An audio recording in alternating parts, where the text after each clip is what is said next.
사형제에 대해서 생각이 어떠세요?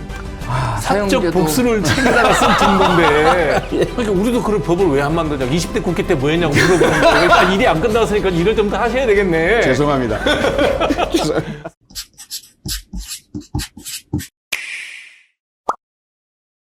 인사드리겠습니다. 안녕하세요. 피부과 전문의 함익병입니다. 오늘 고지식함에서는 정말 여러분들 보시면 반갑고 멋지고 세련되고 이런 분을 여러분들 소개하겠습니다. 그냥 앞에 직업 이런 거 다 생략하고 바로 소개하겠습니다. 표창원 교수님입니다. 안녕하십니까. 네, 반갑습니다. 표창원입니다. 네. 불러주셔서 감사합니다.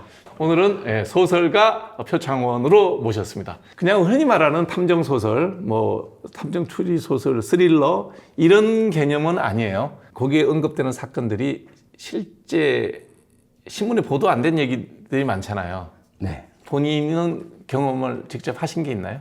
일부 사건들 중엔 있습니다. 하지만 이제 실제 사건을 그대로 옮겨오진 않았고요. 네. 실제 사건에서 어떤 가장 중요한 부분이랄까, 본질적 부분들, 이걸 꼭 우리가 사회에서 논의가 돼야 하고, 이런 성범죄자들에 대해서는 좀 같이 응징해야 된다라는 그런 이제 의미의 사건들, 해당되는 이제 일부 본질적 부분만 이제 가져오기도 했고요.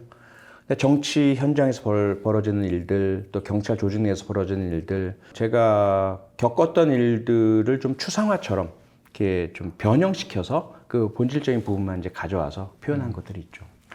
자, 그러면 제가 늘 여쭙고 싶은 것 중에 하나예요.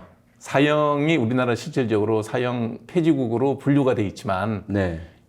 선고받고 아직까지 그 구치소에 있는 사람이 65명인가 좀 되는 것 같더라고요.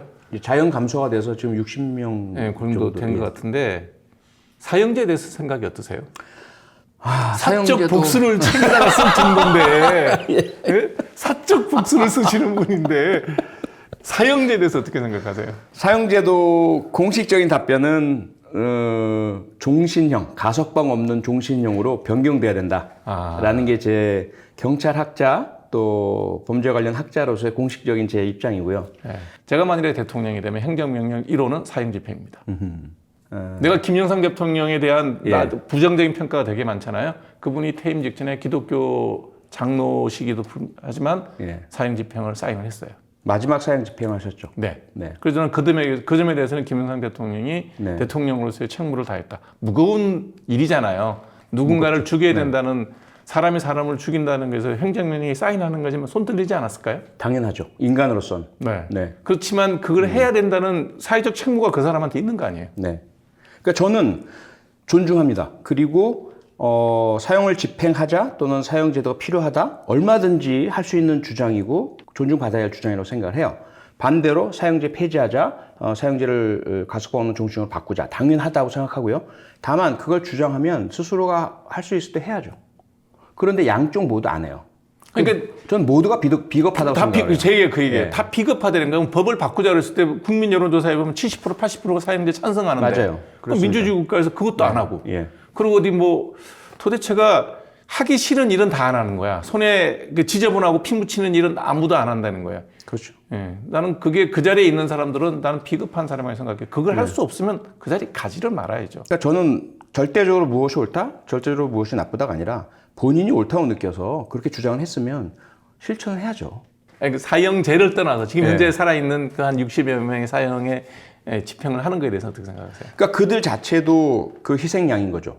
이도저도 아니고 사형이 언제든 집행될 수도 있고 그런데 안 되고 있고 그 부분에 대해서 저는 개인적으로 사형 집행을 꺼릴 수 있는 뭔가 오심의 여지가 있는 사건에 대해서는 그건 당연히 유보해야죠. 유보를 하고 확실한 사건에서는 집행을 하는 것이 맞죠. 그것이 우리 법의 취지이고. 네. 저도 항상 어떤 그 범죄 형량을 판사님 판결을 보면 짜증이 날 때가 많은 거예요. 저런 사람한테 형량 저거밖에 안 줘? 특히 심신미약, 그 다음에 또 촉법소년, 촉법소년. 형사미성년자. 네. 그 다 아는 애들이잖아요. 그래서 죄가 없다 그러고, 그래서 감형해주고, 전 볼 때마다 화가 나거든요. 네. 그런 점은 또 어떻게 보세요?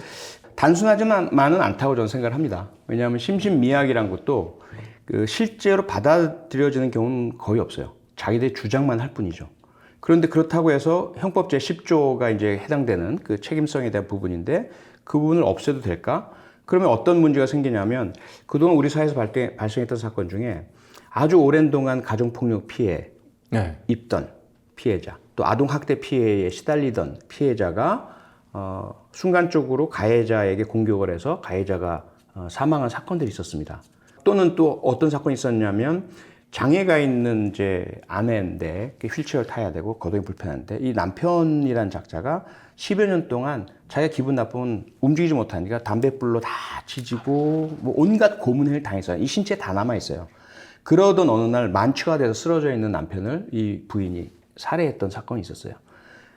그런 상황에서 심신미약이라는 그 어떤 오랜 동안의 학대의 피해로 인해서 사리분별 능력이 떨어지고 또 행동 통제의 어떤 능력이 떨어진 경우라고 인정해주지 않는다면 여기 대해서는 다른 살인과 똑같은 처벌을 해야 될 문제가 생기거든요. 그런 거는 정당방위를 무죄하면 되지 뭘 그렇게 심신미약을 적용해요? 그러면 좋죠. 네. 그럴 용기만 있다면 정당방위 한 번도 인정된 적이 없습니다. 왜냐하면 정당방위 법리가 우리 이 법에서 가지고 있는 거는 지금 당장 자신이나 타인의 생명 신체에 급박한 위험이 있어서 그것을 보호하기 위해서 필요한 정도에 이르는 방어력을 행사한 경우만 정당방위로 인정을 해요. 법조의 우려는 뭐냐면 그런 경우를 인정해 줄 경우에 정당방위야라는 걸 내세워서 실질적으로는 살인을 하는 경우들도 꽤 많이 생길 것이다. 상황 자체를 정당방위적인 상황을 만들어 놓고 그런 우려를 하고 있는 거죠. 그건 우려죠. 우려죠. 예. 우려를 그게 현실이 될 수 있기 때문에 법조에서는 그렇게 하고 있는 거고 사건이 왔을 때 아까 그 장애에서 그 다 이렇게 막 지지고 폭행당하고 가해당했던 기록이 남아있, 근데 흉이 남아있잖아요. 예. 그래서 그게 호주 퀸즐랜드일 겁니다. 그 주에서는 가정폭력, 아동학대 등 피해자가 오랜 기간 가해자로부터 그 고통과 또는 통제 속에 시달리고 있었던 경우에 정당방위를 폭넓게 인정해야 한다는 입법이 이루어졌어요. 그러니까 우리도 그런 법을 왜 안 만드냐고. 20대 국회 때 뭐 했냐고 물어보는데 다 일이 안 끝났으니까 일을 좀 더 하셔야 되겠네. 죄송합니다. 소설 쓰지 마시고 네? 가서 일을 좀 더 하셔야 되겠어요. 숙제가 좀 남았네. 죄송합니다. 네. 또 문제가 뭐냐면 인천 사건인데 그 왜 그 옥상에 그 수조에서 그 살인 사건 했던 친구가 아주 어린 친구인데 촉법은 넘어서서 18살이죠. 예, 이제 형은 받았는데 곧 나온다 그러더라고요. 그 미성년자여서 소년법이 적용됐기 때문에 형도만 길지도 않았고. 그 무기징역형을 내릴 수 없는 우리 소년법상 특정 강력범죄 처벌에 관한 법률에 따라서 가중처벌이 이루어졌는데 그래서 아마 최고 가중해서 내릴 수 있는 형량이 징역 12년이었던가요? 예, 그럴 겁니다. 길지 않아요. 그러니까. 최고 형량을 내렸고 그런데 주범이 아니고 같이 이제 주고받고 그 피해 어린이의 손가락을 잘라서 건네줬던 돌리고, 그 상대방은 20살이었나 그럴 겁니다. 그래서 예. 소년법 적용이 아니어서 오히려 더 무거운 형량을 받았던 이런 이제 사건이었죠. 그래서 촉법 소년 내지는 그 촉법 소년은 아니긴 하지만 소년법 적용이 된 미성년자에 대한 그런 소년법의 적용이 옳으냐. 당연히 이제 그 부분은 우리가 논쟁을 할 수 있는 부분이긴 한데 그런 극단적인 사례 때문에 일반적인 그런 소년법의 취지 자체를 모두 우리가 부정할 수 있느냐라는 문제가 또 도사리고 있습니다. 그러다 보니까 이게 저는 이제 개인적으로 어떤 생각을 갖고 있냐면 형사 미성년자, 촉법 소년에 대해서 이걸 풀자 성인처럼 처벌하자라는 건 현실화될 수도 없고 그리고 너무 극단적이고 일반의 우려가 있기 때문에 그거보다는 현재 우리 소년법에 1호부터 10호까지 처분이 있거든요. 소년은 2년 이상 들어갈 수도 있고요. 그 다음에 이제 치료 감호, 뭐 보호 감호, 다양한 형태가 있습니다. 이걸 현실화시키는 것이 오히려 실질적인 대안이다.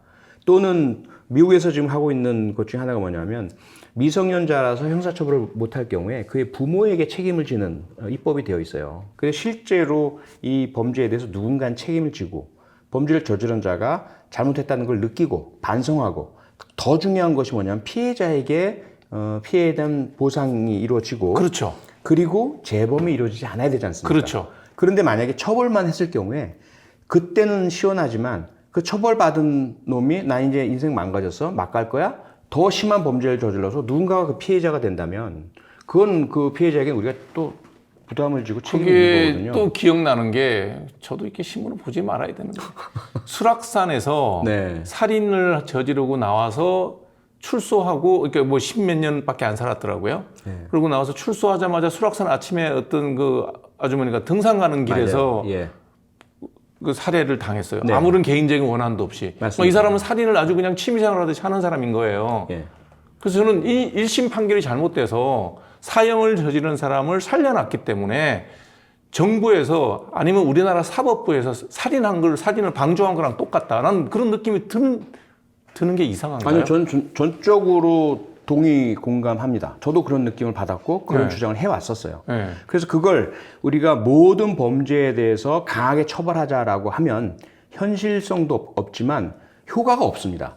그래서 정말 중요한 그 지금 말씀하신 것처럼 분명히 재범 가능성이 농후하고 이 사람 나가면 살인이든 성폭행이든 할 또 할 것 것 같아. 분명한 사람에 대해서는 책임을 지고 못 나가게 해야 돼요.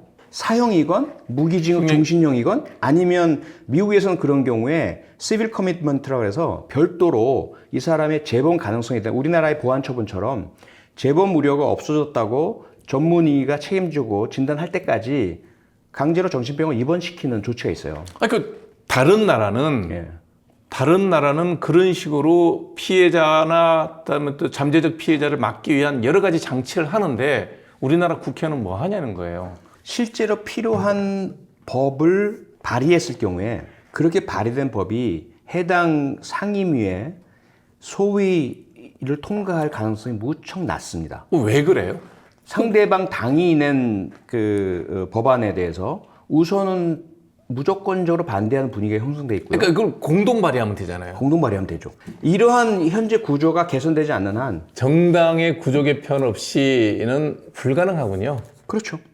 뭐 이 얘기를 하면 뭐 몇 시간 해도 뭐 끝나지 않을 얘기인데 그래도 우리 사회가 예전보다는 많이 그래도 범죄가 많이 줄었다고 봐야 되나요? 그런 흉악한 범죄는? 그 역시 정확하게 알 수는 없을 것 같습니다. 다만 통계상으로 보자면 충격적인 사건들이 전에 없던 계속 증가하고 있습니다. 라는 말이 맞다면 지금쯤은 그냥 우리나라가 범죄판이 되어 있을 거예요. 생지옥이 돼 있어야 될까요? 생지옥이 되어 있을 겁니다. 네. 그런데 그러한 보도와 달리 언제나 우리 사회는 늘 유사하고 비슷한 정도의 그런 범죄 발생 통계를 보이고 있거든요. 살인, 강간 뭐 이런 것 되게 흉악 범죄. 그렇죠. 흉악범죄 역시 어떤 그 조금씩의 등락은 있지만 전체적으로 보자면 살인사건은 1년에 1000건 내외로 줄어들었을 땐 800건 정도, 많으면 1200건 정도 요새 왔다 갔다 하고 있고요. 크게 증가되거나 그러진 않아요. 그렇습니다. 네. 예, 그 인구 10만 명당 발생 비율을 보더라도 거의 뭐 조금씩의 등락을 제외하고는 유사하게 발생을 하고 있다. 그래도 이런 걸 좀 이렇게 그 청소년의 강력범이나 이런 걸 막을 수 있는 뭐 대책, 우리 사회가 좀 어떻게 경각심을 가지는 방법, 예방법 같은 게 어떻게 있을까요? 결국은 교육일까요? 사회가 좀 바뀌어야 된다고 생각을 합니다. 그 미국의 사회학자 로버트 머튼이 미국 사회 심각성을 우리보다 더 심각하잖아요. 우리보다는 범죄율이 네, 우리보다 더 잘 사는데 뭐 총기는 안 사며 뭐며 온갖 끔찍한 범죄는 미국부터 시작하고 나중에 한 10년 지나면 일본에서 나타나고 10년 지나면 우리나라에서 나타나고 이런 현상이 계속 반복되고 있거든요. 그래서 로버트 머튼이 한번 들여다본 거예요. 도대체 왜 그럴까?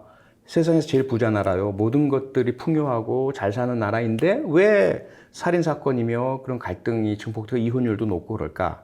따져봤더니 사회 전체가 돈, 권력, 명예라는 희소한 가치를 향해 몰아넣고 성공하지 않으면 루저라고 하고 각자의 설자를 안 주고 있더라.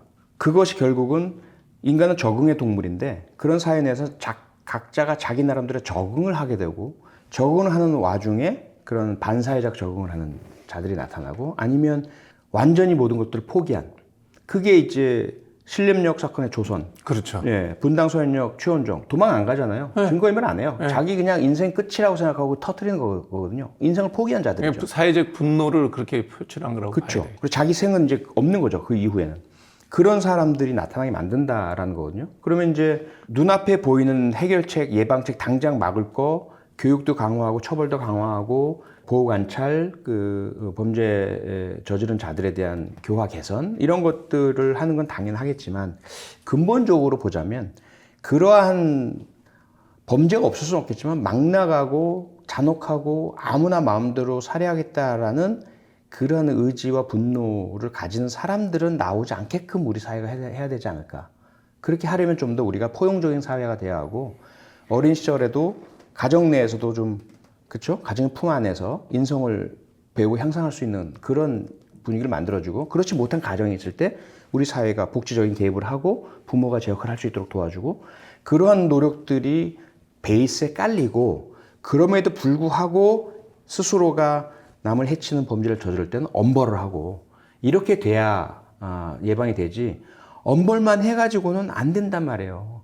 미국이란 사회가 저렇게 역동적이고 활력이 경제 성장을 해낼 수 있는 그 저 큰 나라가 돈, 권력, 명예를 놓고 마구 달리게 경쟁시키는 그 시스템이 그렇죠. 긍정적으로는 과학의 발전, 경제의 발전이 따라오지만 부정적으로는 높은 그 범죄율과 연결이 된다는 게 정말 사회의 그 음과 양이 어두운 면과 밝은 면이 동시에 보이네요. 네. 그 균형을 찾기가 예, 찾아야 되는 거고. 얼마나 어렵습니까? 그 균형을 찾으려면 그래서 여야가 머리 맞대고 함께 노력해도 될까 말까 될까 말까인데 네. 그거 서로 저렇게 저도 그 중에 하나였고 그러느라고 모든 기회 날려버리고 모두를 또 그렇게 투쟁의 장으로 몰아넣고 있으니 너무나 가슴 아픈 일인 거죠. 그러네요. 답답하네요.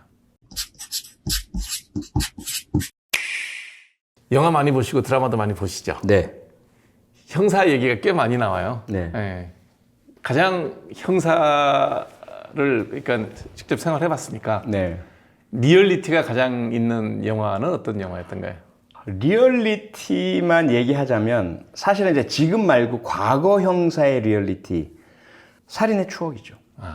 너무 부끄럽고 너무 참담하고 흑역사이긴 하지만 그 당시에 그 형사 중에 일부긴 하지만 그 모습들을 너무 리얼하게 잘 묘사했다고 생각을 해요. 배우 중에서 캐릭터를 갖고 있잖아요. 박중훈 씨가 투캅슨가 뭐 그런 게 예. 안성기 씨가 나올 때 네. 그런 영화에서 배우 중에는 누가 형사 역을 제일 잘한 것 같아요? 역시 마찬가지인 것 같아요. 그 살인의 추억 중에 송강호 씨가 한쪽에 있다면 김상경 씨가 또 다른 쪽에 있잖아요. 네네. 그 서로 다른 실제로도 그 당시에도 김상경 씨 같은 과학과 원칙에 입각해서 수사를 하려는 사람들이 꽤 있었고요. 다른 쪽으로는 송강호 씨처럼 정말 한쪽으로는 무식해 보이긴 하지만 단순하고 여러여러의 그런 형사들도 있었고요. 그러니까 살인의 추억이라는 영화가 형사의 그 당시 네. 형사의 모습으로는 가장 리얼리티가 있었다. 저는 개인적으로 그렇게 생각합니다. 또 하나의 카스트라토 거세의 의미는 남자들에게는 공포 아닙니까? 그렇죠. 예, 가장 큰 절대 안 되는 일이지. 네. 목을 벨래, 그 길을 뗄래. 처음에 제가 써서 아내하고 이제 딸한테 꼭 감수를 받았거든요. 프리뷰를 시켰나요? 둘이 똑같이 아빠, 여보, 이건 빼. 5가지 직업 중에서 다시 하라 그러면 안 해. 라는 직업은 뭐예요?